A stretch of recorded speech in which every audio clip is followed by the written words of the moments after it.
देखिए राहुल, अगर आप देखें जिस प्रकार से देश में सियासी संग्राम चल रहा है और उसको आप छोटे स्केल पे हरियाणा में देख रहे हैं, भारतीय जनता पार्टी की भयंकर विदाई वहां से हो रही है।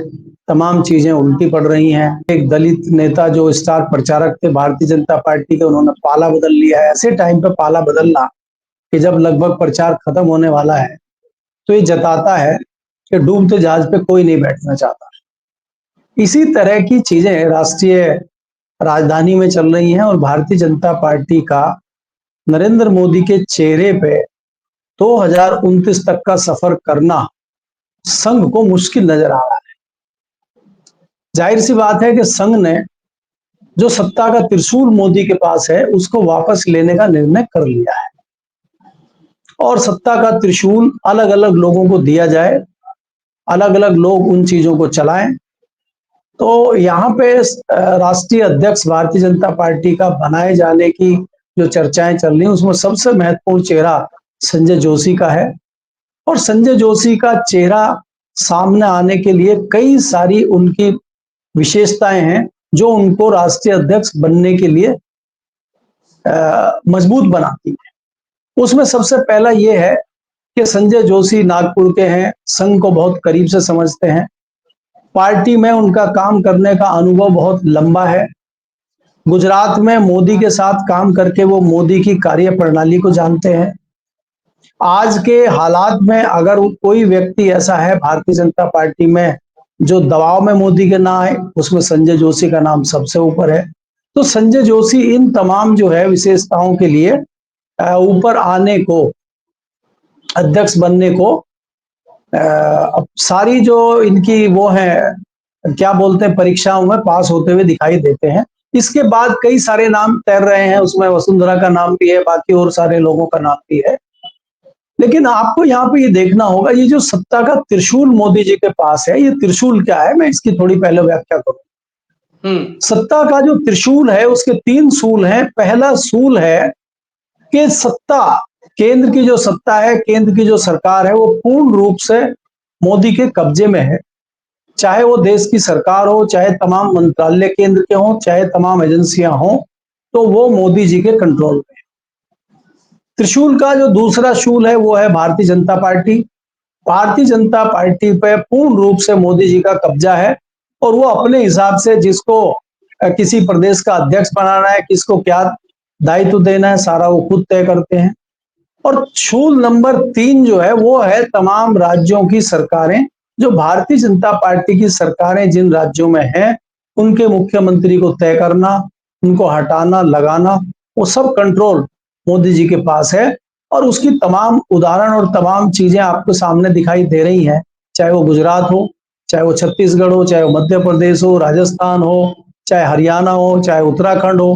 तमाम राज्यों में जिस प्रकार के मुख्यमंत्री बने हैं, तो उनको कहा जाता है कि सब डमी कैंडिडेट हैं, ये मोहरे हैं। तो दिल्ली से सरकारें चल रही है। तो ये जो सत्ता का त्रिशूल मोदी जी के पास है, इससे संघ ने निर्णय कर लिया है कि इस त्रिशूल को वापस लिया जाए। और सबसे पहले जो भारतीय जनता पार्टी नामक त्रिशूल है, त्रिशूल का जो शूल है, उसको वापस लेने की तैयारी लगभग पूर्ण हो चुकी है, जो अगले कुछ समय में आपको दिखाई देगी। और उसमें जो सबसे महत्वपूर्ण खबर राहुल आ रही है, उसमें जो सबसे बड़े हनुमान, सबसे बड़े सहयोगी मोदी जी के हैं अमित शाह, वो भी इस बात को समझ चुके हैं कि अब मोदी के हाथ से सत्ता का त्रिशूल छिनने जा रहा है और मोदी जी उससे कमजोर होने जा रहे हैं, मोदी जी हटने जा रहे हैं, मोदी जी का आगे का रास्ता खत्म होने जा रहा है। तो अब वो अपनी नई राह तलाशने के लिए, अपना जो है नया आगे क्या करना है, उसके जतन में लगे हुए हैं। क्योंकि संजय जोशी की और मोदी जी की सियासी दुश्मनी हो सकती है, सियासी मतभेद हो सकते हैं, 36 का आंकड़ा हो सकता है, लेकिन अमित शाह का और संजय जोशी का तो कोई 36 का आंकड़ा नहीं है। वो तो खाली इसलिए विरोध है कि वो मोदी के ग्रुप में है। अब कल को वो ग्रुप बदल लेते हैं, कोई बहुत बड़ा अनोखा काम तो है नहीं है, वो कांग्रेस में तो ज्वाइन कर नहीं रहे हैं, तो वो पार्टी के साथ दूसरे एक दल के साथ जाके सत्ता में आते हैं या दोबारा से काम करते हैं और उनकी भी पार्टी में बहुत अच्छी पकड़ है, सरकार में पकड़ है, तो वो मुफीद होंगे आरएसएस के लिए, उनके काम को आगे बढ़ाने के लिए। तो वो भी अपना भविष्य राजनीति में आगे का तलाश रहे हैं। उस पर ये सारी कवायद दिल्ली में चल रही है। जी। संजय जोशी जिक्र किया, ये वसुंधरा राजे सिंधिया का नाम भी कहीं से उछला है।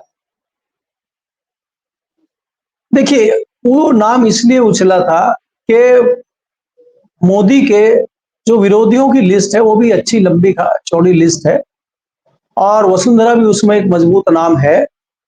उसमें यह था कि अगर संजय जोशी के नाम पे कहीं सहमति नहीं बनती है, कोई दिक्कत होती है, तो ऐसे में क्या वसुंधरा राजे को भी आगे लाया जा सकता है क्या? वो चर्चा चली थी।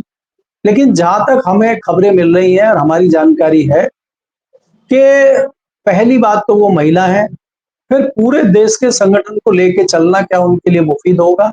दूसरा, उनकी राजस्थान की राजनीति पे बहुत अच्छी पकड़ है और मुख्यमंत्री के तौर पे वो ज्यादा अच्छा रिजल्ट दे सकती हैं। इस तरह की चर्चाएं संगठन में हुई हैं और इस बात पर सहमति ज्यादा बनती है कि उनको राष्ट्रीय राजनीति में ना लाके उनको अगर मुख्यमंत्री बनाया जाता है राजस्थान का, तो वो ज्यादा महत्वपूर्ण साबित होगा भारतीय जनता पार्टी के लिए और संघ के लिए।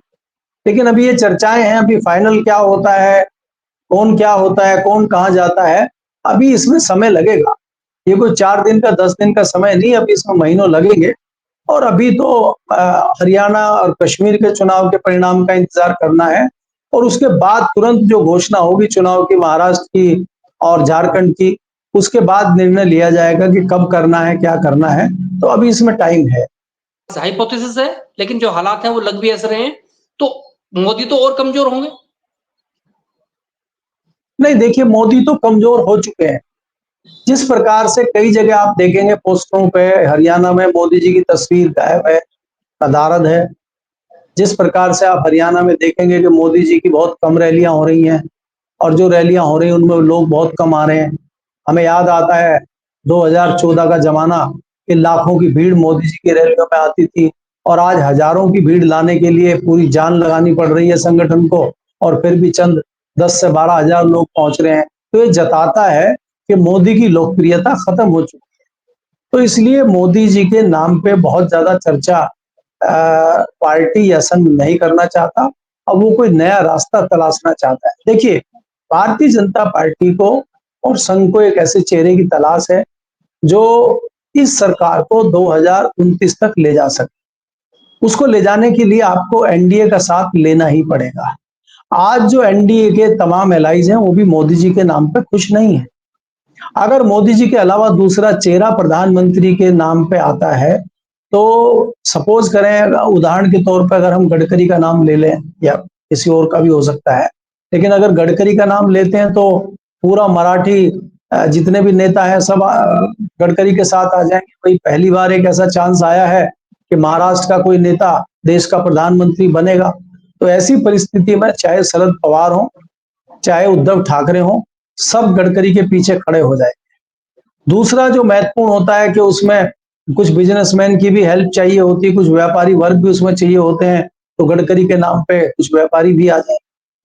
दूसरा क्या है कि गडकरी का जो चेहरा है, गडकरी का जो काम करने का तरीका है, उसमें एनडीए के दूसरे प्रदेशों के नेता भी आ जाएंगे, चाहे वो ममता बनर्जी हो, चाहे वो अकाली दल हो, चाहे वो दूसरे कोई लोग हो, वो भी गडकरी का समर्थन कर सकते हैं क्योंकि आज लोग मोदी से निजात चाहते हैं।